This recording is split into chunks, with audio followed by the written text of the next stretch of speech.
Hello viewers, kali ini saya akan membahas mengenai konsultasi pemilihan jurusan yang sudah saya sebarkan kuesionernya di video-video saya yang sebelumnya ya. Jumlah responden yang mengisi kuesioner adalah 3.126 dengan pembagian jumlah jurusan, sosum adalah 1.476 dan responden saintek adalah 1.650. Secara keseluruhan responden sosum, 52,8% lebih mementingkan jurusannya dan 47,2% lebih mementingkan universitasnya. Sedangkan untuk responden saintek, 60,7% lebih mementingkan jurusannya dan 39,3% lebih mementingkan universitasnya. Oke, kalau sudah, kita langsung masuk ke konsultasi pemilihan jurusannya ya. Di sini, sudah ada responden, sebut aja si A. Si A sudah mempunyai 4 jurusan. Yang pertama, ilmu komputer UI. Yang kedua, teknik informatika Universitas Brawijaya. Yang ketiga, ilmu komputer UGM. Dan yang keempat, ilmu komputer IPB. Nah, untuk memilih suatu jurusan di pilihan pertama dan kedua, hal yang harus diperhatikan pertama adalah lihat keketatan per jurusan tersebut. Seperti yang dilihat di sini, ilmu komputer UI itu daya tampungnya 45, tapi peminatnya di tahun 2018 2.403. Nah, cara lihat keketatan, lihat daya tampung dibagi jumlah peminat yang ada. Gunakan peminat tahun 2018. Karena peminat tahun 2018 menggunakan sistem yang sama dengan sistem yang sekarang. Akhirnya dapat keketatan untuk ilmu komputer UI 1,87%, untuk ilmu komputer UGM 1,37%, untuk ilmu komputer IPB 1,92%, dan teknik informatika Universitas Brawijaya 3%. Yang kedua, lihat nilai UTBK tahun lalu. Sudah pernah men-share nilai UTBK di tahun lalu, nanti kalian bisa lihat di link description box-nya. Di situ bisa dilihat nilai minimal untuk di UI sendiri adalah 685.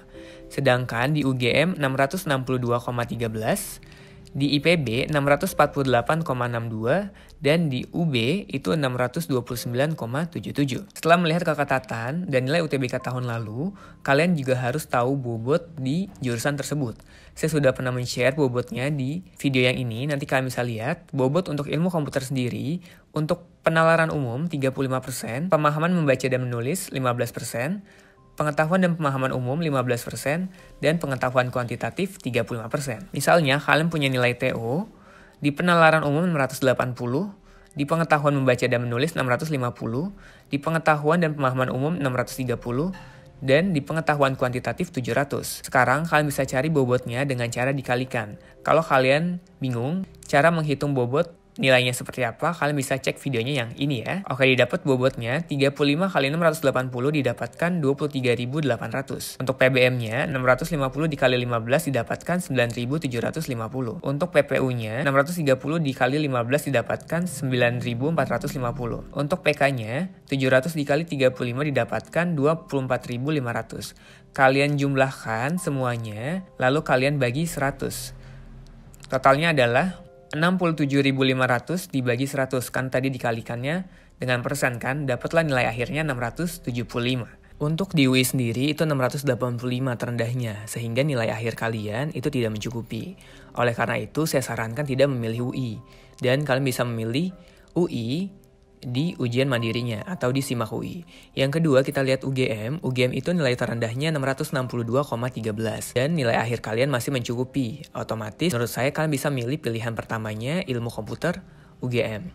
Dan yang ketiga IPB 648 dengan keketatan 1,92%. Nilai akhir kalian masih cukup sebenarnya untuk masuk IPB.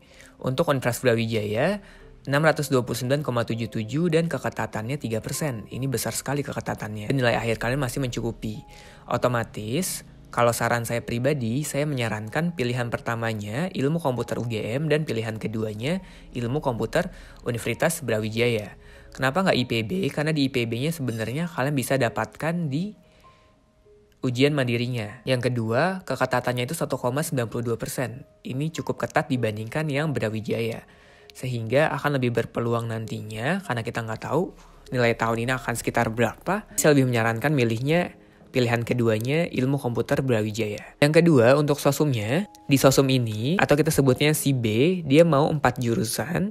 Jurusannya itu adalah psikologi UI, sastra Jepang UI, sastra Jepang Unpad, dan sastra Jepang Universitas Brawijaya. Nah, pertama kita lihat dulu keketatannya. Nah, untuk keketatan di psikologi UI itu sebesar 1,26%. Sastra Jepang UI 1,35%, sastra Jepang Unpad 2,19%, dan sastra Jepang UB itu 7,9%. Kalau kalian milih dua jurusan yang berbeda, berarti kalian juga harus tahu dua bobot yang berbeda juga.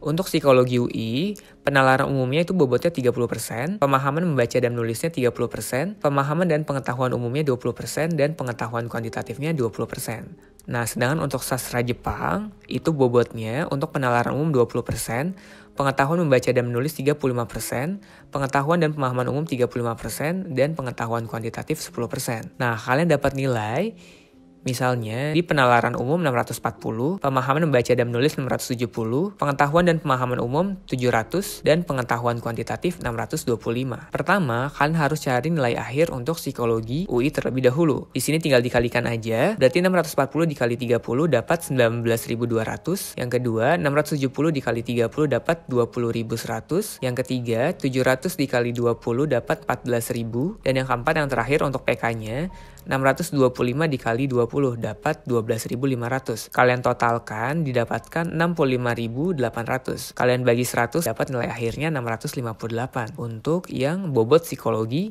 UI. Untuk yang sastra Jepang tinggal dikali juga sama 640 dikali 20 untuk penalaran umum 12.800. Untuk PBM-nya 670 dikali 35 didapatkan 23.450. Untuk PPU-nya 700 dikali 35 didapatkan 24.500, dan untuk PK-nya 625 dikali 10 dapat 6.250. Kalian totalkan dapat nilai akhirnya 67.000, dibagi 100 jadi 670.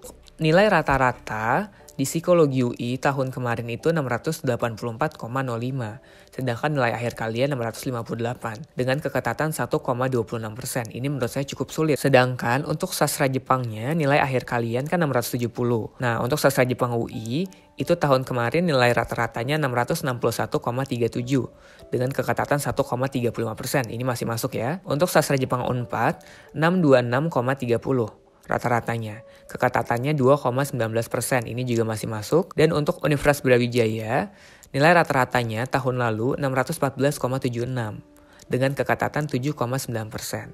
Ini kalian juga masih masuk. Nah, saya akan memberikan dua alternatif. Pertama, kalau kalian emang pengen banget Psiko UI di pilihan pertama, masukin aja psikologi UI, nggak apa-apa, karena kita nggak tahu nilai minimalnya berapa datanya. Tapi pilihan keduanya saya sarankan sastra Jepang UB. Kenapa? Karena keketatannya sangat berpeluang sekali dan nilai kalian masuk juga. Alternatif kedua, kalau emang kalian pengen aman, pilihan pertamanya sastra Jepang UI karena nilai kalian masih masuk. Pilihan keduanya sastra Jepang UB.